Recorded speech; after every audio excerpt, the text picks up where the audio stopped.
Dad got a new girlfriend. After Mom died, her kids moved in, and my life has been a living hell ever since. 3 months ago, my 17F mom, 36F, passed away from lung cancer. She had been a smoker for most of her life, a habit she picked up when she was a teenager, thanks to my dad, 37M, who introduced her to it. I don't hold him entirely responsible because, at the end of the day, it was her choice. But it's hard not to feel some resentment. Losing her has been the hardest thing I've ever gone through. She was my everything, my best friend, and the most amazing mom anyone could ask for. The funeral was heartbreaking. We filled the room with her favorite flowers, and people who loved her came to say goodbye. My dad broke down completely in front of everyone, sobbing uncontrollably. I'd never seen him like that before. It was painful to watch, but part of me thought it might be the start of us coming together to support each other. He told me afterward that he was quitting smoking to honor her memory and take care of his health.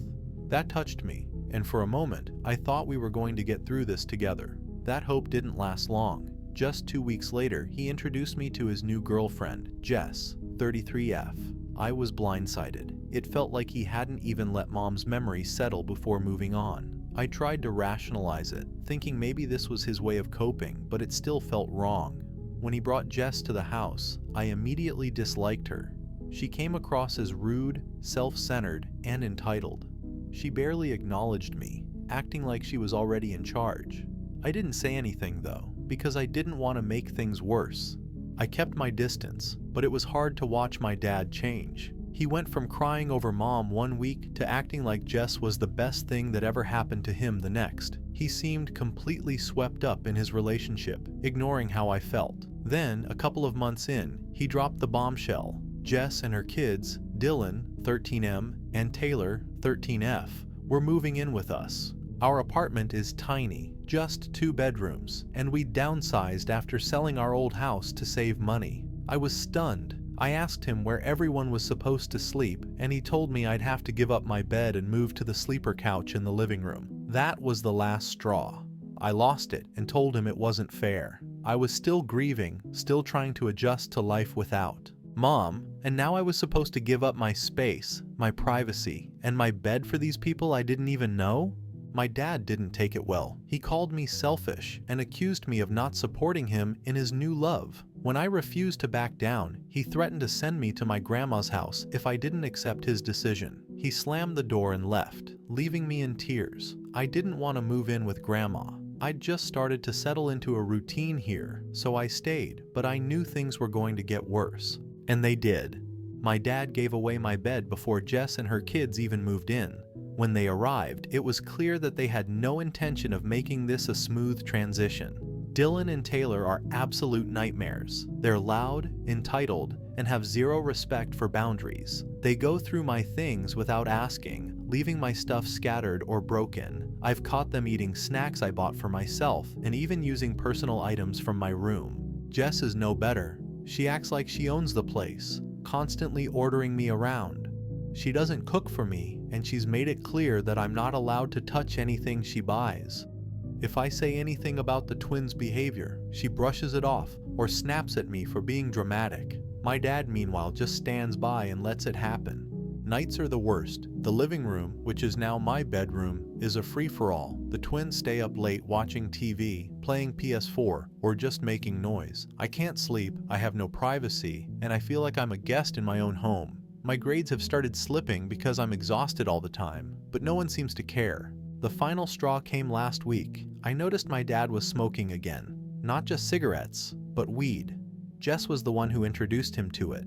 When I confronted him, Jess overheard and immediately started belittling me. She called me a child and said I had no right to question my father. My dad sided with her, telling me to stay out of his business. Then came yesterday. I got home from a friend's house to find my dad, Jess, and the twins in the living room. They were blasting music, smoking weed, and drinking alcohol, all of them, including the twins. I was horrified. I turned off the music and started yelling, demanding to know why they thought it was okay to give drugs and alcohol to minors. My dad, instead of apologizing, got up in my face and screamed at me. He accused me of trying to ruin his life and told me I needed to learn my place. I couldn't take it anymore. I locked myself in my old bedroom, but the twins immediately started banging on the door, yelling at me to get out of their room. Jess and my dad joined in, with my dad kicking the door down in a drunken rage. Jess stormed in and called me a little shit, while my dad just stood there, swaying and yelling incoherently. I grabbed a few things and left. I'm at my grandma's house now, writing this. I don't know what to do. My dad isn't the man I grew up with. I feel like I've lost both my parents now, and I don't see how things can ever go back to the way they were.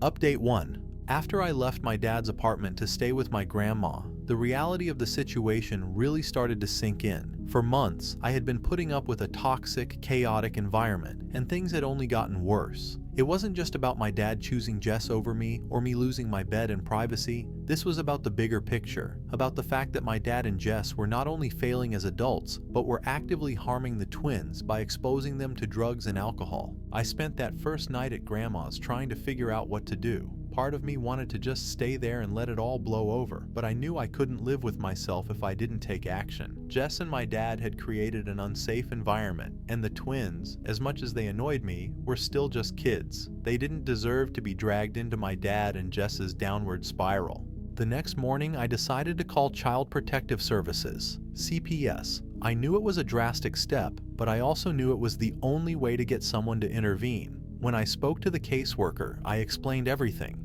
How Jess and my dad had been smoking weed and drinking around the twins, how they had let the kids drink and smoke too, and how I'd been forced to sleep on a couch with no privacy. I told them about the yelling, the door being kicked down, and how unsafe I felt in that apartment. The caseworker listened carefully, and by the end of the call, they assured me they would look into it immediately. Later that day, CPS sent someone to my dad's apartment. They asked if I could come along to provide context and help them understand the situation. I agreed because I wanted to make sure nothing got swept under the rug. When we got to the apartment, it was immediately clear that things hadn't improved since the night before. The place was a mess, reeking of weed, with empty bottles and ashtrays still sitting out on the table. Jess and my dad looked like they'd just rolled out of bed, clearly hungover. The twins were sitting on the couch, looking tired and irritable. The CPS caseworker introduced themselves and started asking questions. Jess immediately got defensive, insisting that everything was fine and that there was no reason for them to be there. My dad chimed in, trying to back her up, but it was obvious neither of them had prepared for this. They couldn't even come up with a consistent story about what had happened the night before. As the caseworker started inspecting the apartment, things went downhill fast. They found remnants of the weed Jess and my dad had been smoking, along with several empty bottles of alcohol. The twins were questioned separately, and that's when everything started to unravel. Both Dylan and Taylor admitted that they'd been drinking and smoking the night before, and they even mentioned that this wasn't the first time. They didn't seem to understand the gravity of what they were saying, but the caseworker's expression made it clear just how serious this was. The police were called shortly after. When law enforcement arrived, Jess and my dad tried to argue and talk their way out of the situation, but it was too late. The evidence was all around them, and the twins' statements only made things worse. Jess started yelling at the officers, claiming that this was all a misunderstanding and that CPS had no right to interfere. My dad, on the other hand, just looked defeated, barely saying anything as the officers cuffed him. Watching them get arrested was one of the most surreal moments of my life. My dad, who used to be my hero, was now being taken away in handcuffs because he couldn't get his life together. Jess, the woman who had turned our home upside down, was being dragged out alongside him. Part of me felt a small sense of vindication, but mostly, I just felt sad. This wasn't how I wanted things to end.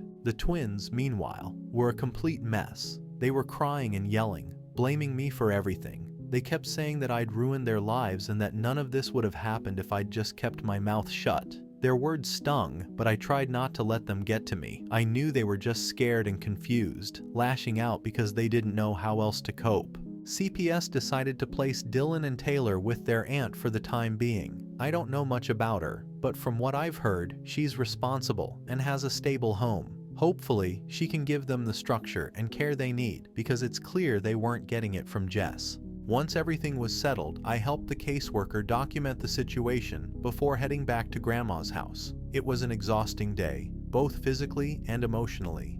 As much as I hated what my dad and Jess had done, it was hard to watch them get arrested and see the twins in so much distress. But I reminded myself that this was the only way to protect everyone involved. Now I'm trying to figure out what comes next. My dad and Jess are facing some serious charges, including child endangerment and contributing to the delinquency of minors. I don't know how long they'll be in jail or what the outcome of their trial will be, but it's clear that their lives are going to be completely different from here on out. As for me, I'm staying with Grandma for the foreseeable future. She's been incredibly supportive, and I'm grateful to have a safe place to stay. I don't know if my relationship with my dad can ever be repaired, but for now, I'm focusing on rebuilding my own life. The twins are safe, but they clearly hate me. I don't blame them for being angry, but I hope they'll eventually understand that I was just trying to protect them. This whole situation has been a nightmare, but at least now, there's a chance for things to get better. Final update. Over the past few weeks, the fallout from my decision to call CPS has been intense. It feels surreal to look back and realize how quickly everything escalated from a bad living situation to arrests, legal proceedings, and my dad facing prison time. But after everything that happened, I know I made the right choice, even if it wasn't an easy one. After my dad and Jess were arrested, the legal system moved faster than I expected. CPS took the lead on ensuring that the twins were safe, placing them with their aunt immediately. She had a stable home, no criminal record, and was willing to take custody of Dylan and Taylor until the situation could be sorted out. Meanwhile, my dad and Jess were held in jail while the state began filing charges against them. The charges were extensive. My dad and Jess were both accused of child endangerment, contributing to the delinquency of minors, and providing alcohol and marijuana to underage children. These weren't minor offenses. The state was taking this case seriously, especially given the evidence found in the apartment and the twins' statements. It was horrifying to see everything laid out on paper, every bad choice, every reckless action, and every moment of neglect that had been building up for months. The trial process was emotionally draining. The prosecution presented a strong case, starting with the CPS investigation and the police report from the night of the arrests. Photos of the apartment showed the mess, the drug paraphernalia, and the empty bottles that were left out. Witnesses, including the CPS worker and the responding officers, described the state of the apartment and how Jess and my dad had acted during the investigation. I had to testify as well. It wasn't easy to sit there and talk about everything that had happened, from the moment Jess moved in to the night my dad kicked down the door. I felt like I was airing all of our dirty laundry in front of strangers, but I reminded myself that this was about protecting the twins and holding my dad and Jess accountable.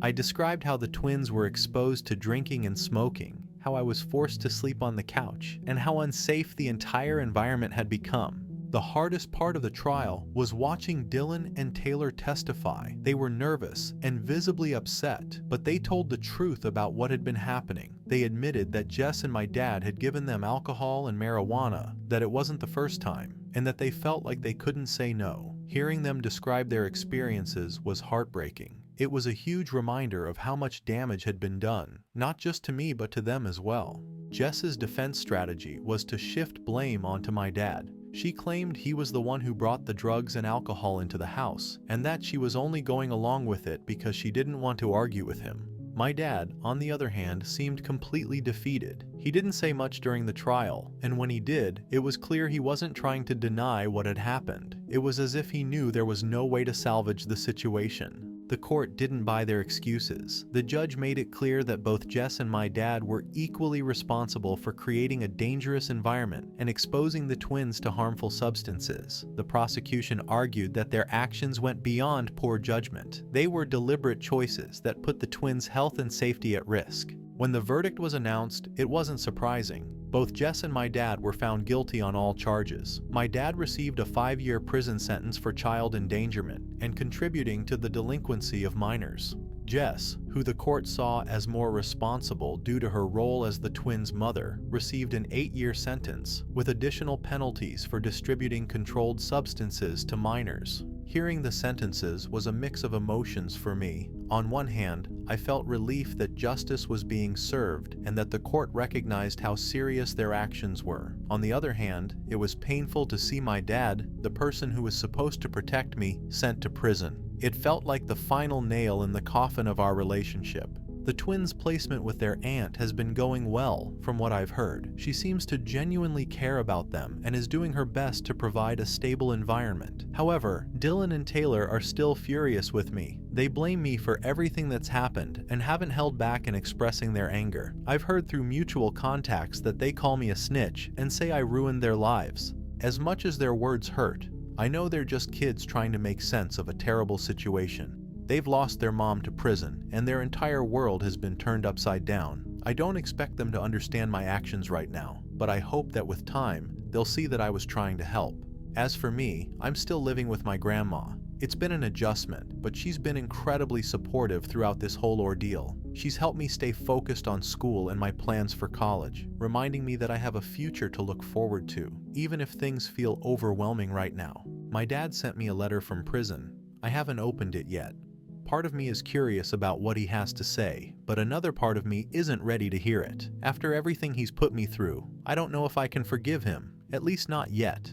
My dad and Jess had so many chances to turn things around, but instead, they doubled down on their mistakes and dragged everyone else down with them. Now, all I can do is focus on moving forward. I'm planning to stay with my grandma until I graduate high school, and then I'll head to college with the savings my dad set aside before everything went wrong. It won't be easy to rebuild, but I'm determined to create a better life for myself. This will be my last update. Thank you to everyone who has offered support and encouragement. It's been a long, difficult road.